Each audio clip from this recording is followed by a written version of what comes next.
Hello दोस्तों, आप सभी का स्वागत है आपका अपना क्लास मैजिकल क्लास 2.0 में। तो दोस्तों, आज हम लोग देखेंगे मुग़ल साम्राज्य के दूसरे शासक हुमायूं के बारे में अच्छी तरह से जानेंगे। पहले इसे रिलेटेड थ्योरी क्लास को देखेंगे और लास्ट में चढ़कर प्रीवियस ईयर क्वेश्चन को भी देखेंगे। तो चलिए पहले देखते हैं मुग़ल साम्राज्य की स्थापना कैसे हुई। तो मुग़ल साम्राज्य 1526 से 1857 तक चला। मुग़ल साम्राज्य की शुरुआत 1526 ईस्वी में इब्राहिम लोदी और बाबर के बीच हुए पानीपत के प्रथम युद्ध के बाद शुरू हुई। ठीक है ना। जो पानीपत का प्रथम युद्ध हुआ यह इब्राहिम लोदी और बाबर के बीच हुआ था। तो इस युद्ध में इब्राहिम लोदी हार जाते हैं और यहीं से बाबर मुग़ल साम्राज्य की स्थापना करते हैं। आगे बढ़ते हैं। मुग़ल साम्राज्य के महत्वपूर्ण शासक, जो भी शासक हुए मुग़ल साम्राज्य में, उनके बारे में ओवरव्यू देख लेते हैं। तो सबसे पहले बाबर ने इसकी स्थापना की। इनका शासनकाल 1526 से 1530 तक चला। उसके बाद हुमायूं आए 1530 से 1540 तक। उसके बाद 1555 से 1556 तक। यह इसलिए गैप है क्योंकि 1540 से 1555 तक सूर्यवंश शेरशाह सूरी ने चलाया था। इनके बारे में भी आज जानेंगे कि इसकी स्थापना कैसे हुई। उसके बाद बैठे अकबर। तो अकबर का शासनकाल 1556 से 1605 ईस्वी तक रहा। फिर बैठते हैं जहांगीर। इनका शासनकाल 1605 से 1627 तक चला। उसके बाद बैठते हैं शाहजहाँ। तो इनका शासनकाल 1627 से 1657 तक रहा।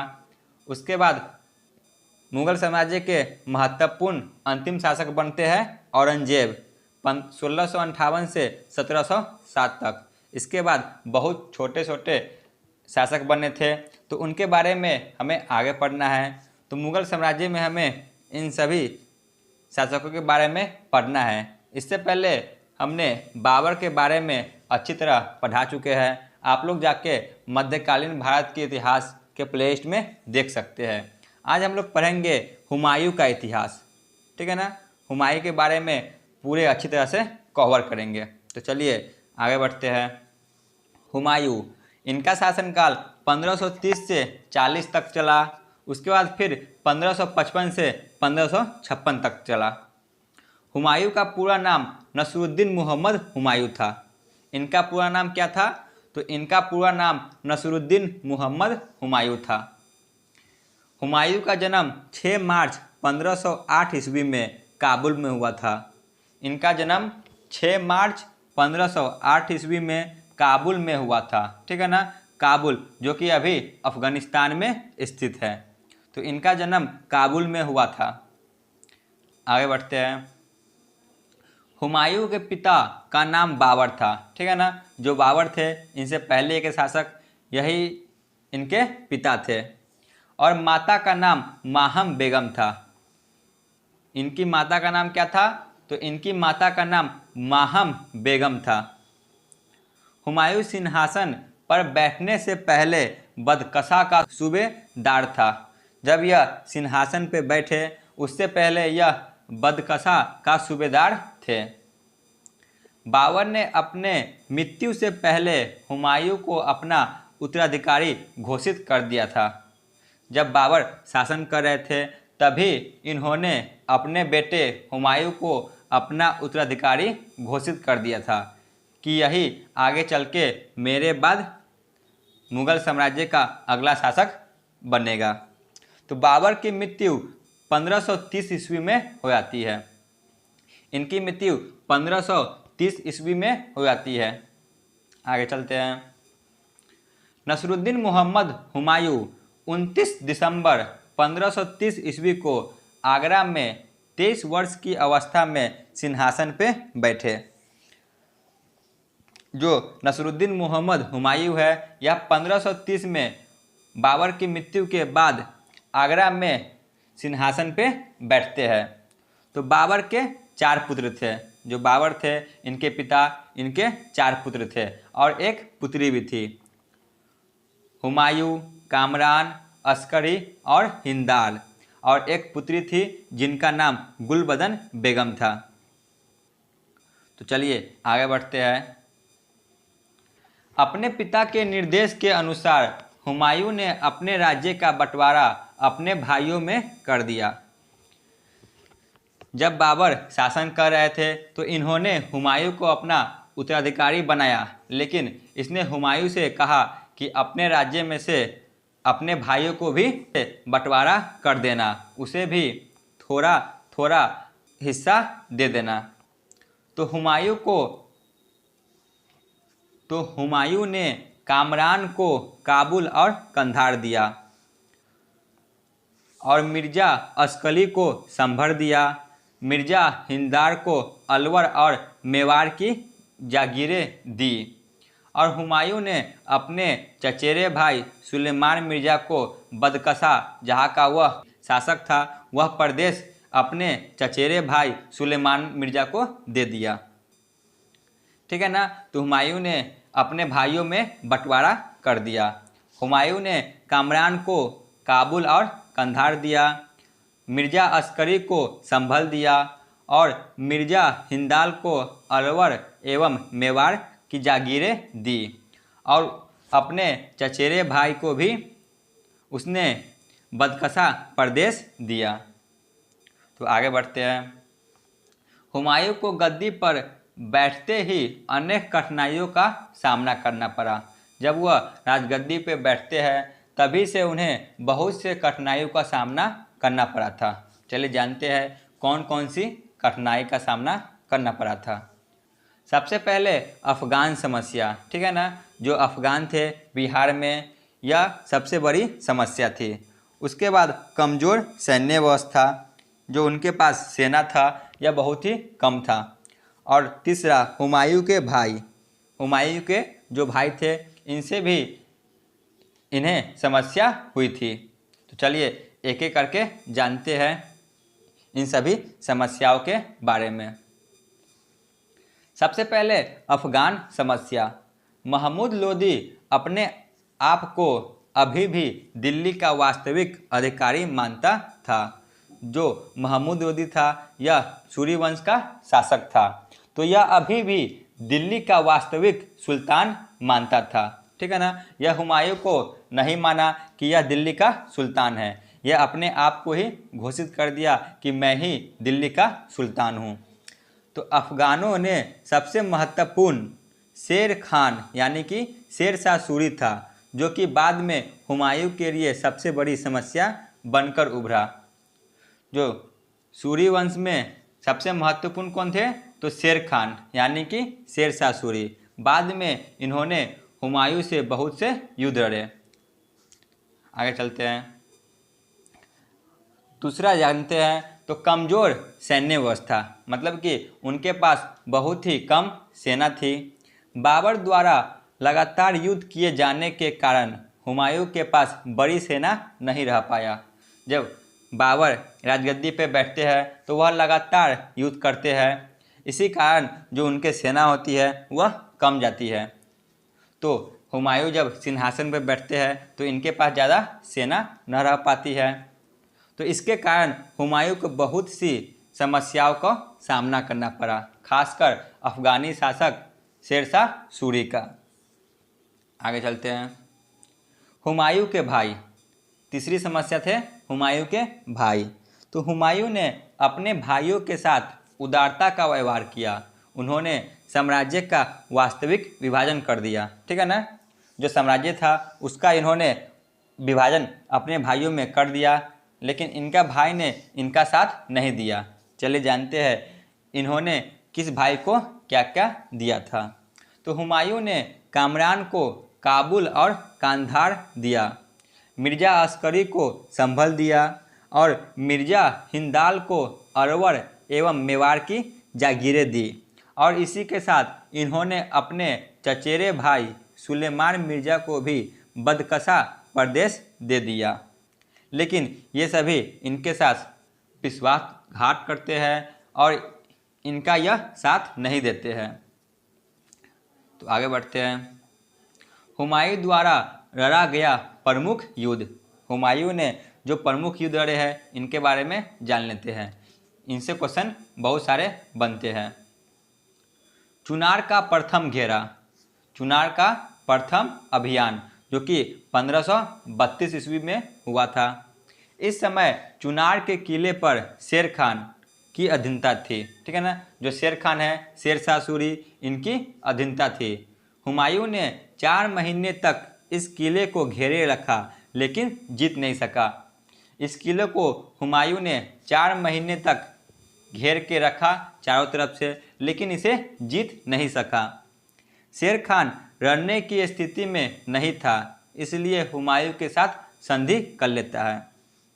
जो शेर खान थे, शेरशाह सूरी, यह लड़ने की स्थिति में नहीं थे, इसीलिए यह हुमायूं के साथ संधि कर लेते हैं चुनार के प्रथम अभियान में, जो कि 1532 में हुआ था।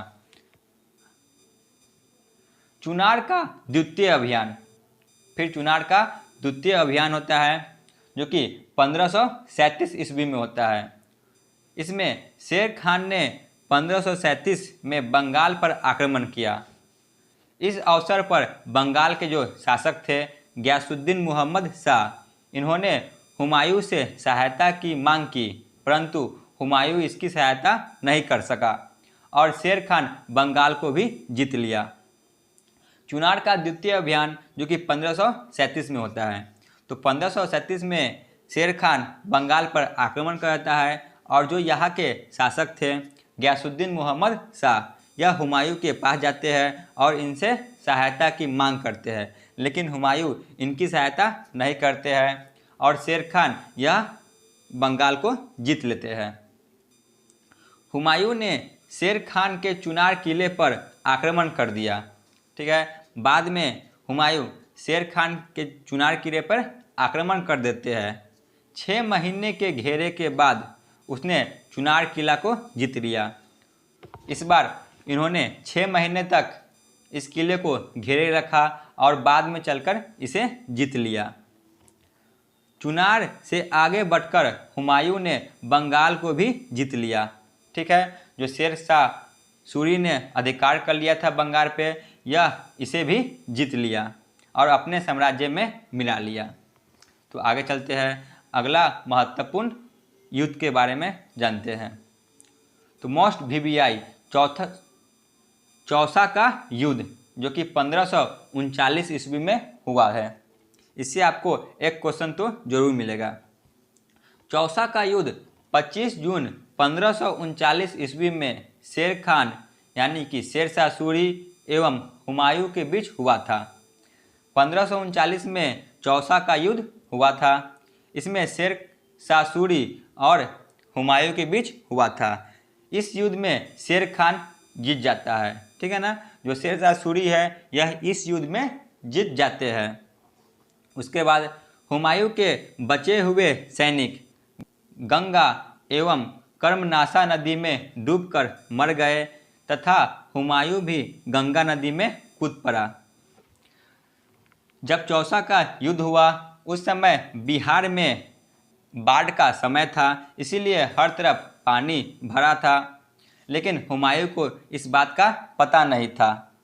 तो जो इसके सैनिक होते हैं यह गंगा और कर्मनाशा नदी में डूबकर मर जाते हैं और हुमायूं भी इस नदी में कूद जाते हैं, लेकिन हुमायूं को डूबने से जो वहाँ के भिस्ती थे निजाम यह बचा लेते हैं। उसके बाद चौसा के युद्ध के बाद शेर खान ने अपना नाम शेरशाह सूरी रखा, ठीक है। इससे पहले इनका नाम शेर खान था। जब यह चौसा का युद्ध जीत लेते हैं हुमायूं से, तब यह अपना नाम शेरशाह सूरी रख लेते हैं, ठीक है ना। मोस्ट VBI है कि शेर खान ने कब अपना नाम शेरशाह सूरी रखा, तो इन्होंने अपना नाम चौसा के युद्ध के बाद अपना नाम शेरशाह सूरी रखा। आगे चलते हैं, अगला है बिलग्राम या कन्नौज का युद्ध। इसे ही बिलग्राम या कन्नौज का युद्ध भी कहा जाता है, जो कि 1540 ईस्वी में हुआ था। तो बिलग्राम या कन्नौज का युद्ध 17 मई 1540 ईस्वी में शेर खान यानी कि शेरशाह सूरी एवं हुमायूं के बीच हुआ। इस युद्ध में भी शेरशाह सूरी की ही विजय हुई। बीरग्राम का युद्ध जो कि 1540 ईस्वी में हुआ, यह युद्ध शेरशाह सूरी और हुमायूं के बीच ही हुआ, लेकिन इस युद्ध में भी शेरशाह सूरी की विजय हुई। इसके बाद शेर खान ने आसानी से आगरा एवं दिल्ली पर कब्जा कर लिया। ठीक है, जहाँ पर पहले हुमायूं कब्जा किया था, अब वह इससे हार जाता है और शेर खान यानी कि शेरशाह सूरी आगरा और दिल्ली पर कब्जा कर लेते हैं। तो बिलग्राम के युद्ध में हुमायूं पराजित हो जाते हैं। इसके बाद वह सिंध चला आता है। बिलग्राम के युद्ध में हारने के बाद यह सिंध चला जाता है। आगे बढ़ते हैं। हुमायूं ने 1541 ईस्वी में हमीदा बानो बेगम से निकाह किया। जो हमीदा बानो बेगम है, इनसे यह 1541 ईस्वी में निकाह करते हैं, यानी कि शादी करते हैं। हमीदा बानो बेगम से कालांतर में अकबर जैसा महान सम्राट का जन्म हुआ।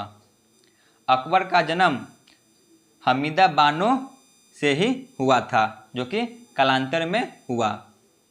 अकबर का जन्म 15 अक्टूबर 1542 ईस्वी को अमरकोट के राणा वीरसार के महल में हुआ। ठीक है ना, राणा वीरसार के महल में अकबर का जन्म 1542 में हुआ था।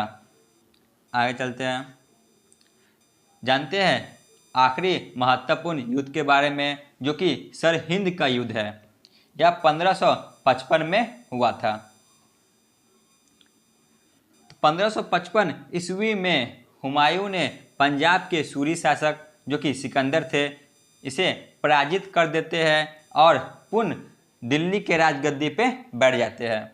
शेरशाह सूरी मात्र 1540 से 1545 तक शासन किए थे। उसके बाद 1545 में इनकी मृत्यु हो जाती है। उसके बाद बहुत से छोटे छोटे शासक बने सूरी वंश के, जो कि उतना प्रभावशाली नहीं थे। तो बाद में हुमायूं 1555 में आते हैं। उस समय सूरी वंश के शासक सिकंदर थे, तो इनसे यह युद्ध करते हैं और जीत भी जाते हैं। इसी के साथ मुगल साम्राज्य की पुनः स्थापना करते हैं। तो 1 जनवरी 1556 को दीन पन्ना भवन में स्थित पुस्तकालय की सीढ़ियों से गिरने के कारण हुमायूं की मृत्यु हो जाती है। 1556 में जब वह दीन पन्ना भवन में स्थित रहते हैं, तभी वह सीढ़ियों से गिरने के कारण उनकी मृत्यु हो जाती है। आगे चलते हैं। हुमायूं ज्योतिष में विश्वास करता था, इसलिए उसने सप्ताह के 7 दिन 7 रंग के कपड़े पहनने के नियम बनाए थे। जो हुमायूं थे, यह ज्योतिषी में विश्वास रखता था, इसीलिए इन्होंने सप्ताह के 7 दिन अलग अलग कपड़ा पहनने का नियम बनाया था। हुमायूं नामा की रचना गुलबदन बेगम ने किया है। मोस्ट VVI, हुमायूं नामा की रचना किसने किया है? तो हुमायूं नामा की रचना गुलबदन बेगम ने किया है, जो कि हुमायूं का ही बहन थी।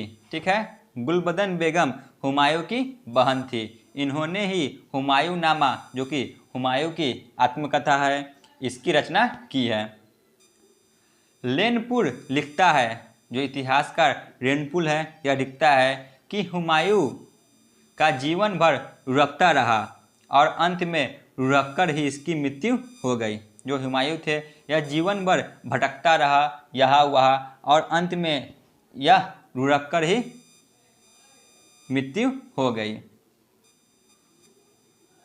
हुमायूं का मकबरा दिल्ली में स्थित है। हुमायूं का मकबरा दिल्ली में स्थित है।